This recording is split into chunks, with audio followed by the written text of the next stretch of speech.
at speed and in convoy. Inside armored vehicles is the only safe passage to this central district of Libya's second city. The residents here fled months ago. The only people left are the fighters. The birthplace of Libya's revolution, untouched by Gaddafi's army, Benghazi, is now tearing itself apart. Militias backed by the country's rival governments have been fighting here for over 8 months, leaving hundreds dead. Embedded in these buildings, jihadist fighters still put up resistance. The commander here says his men are close to driving them out. We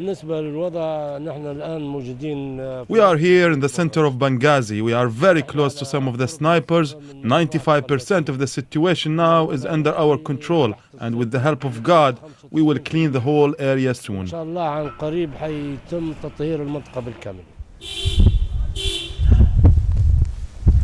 As the city fractures, extremists are drawn into the fight.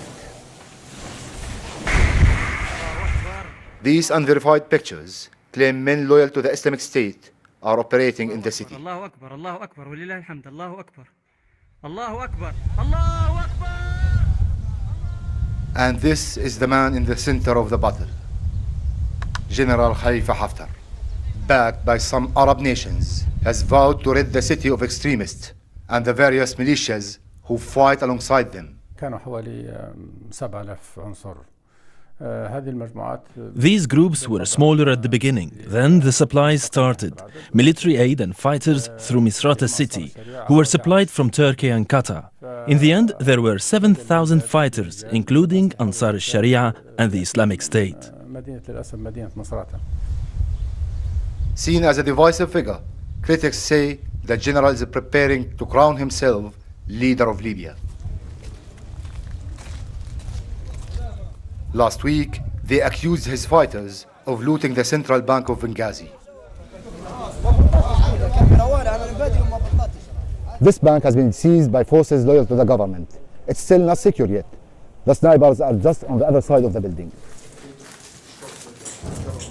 Working his way through the remains of his bank, the governor leads us to the safe. نحن الحقيقة في مصرف ليبيا المركزي فرع بنغازي. We are here in the Libyan central bank, in front of the vault. As you can see, it is locked and it's just rumor.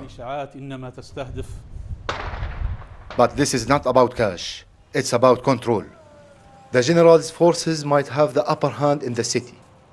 People have started to return, but as regional powers move in, the city splinters further and the conflict across the country deepens. Feras, Killani, BBC News, Benghazi.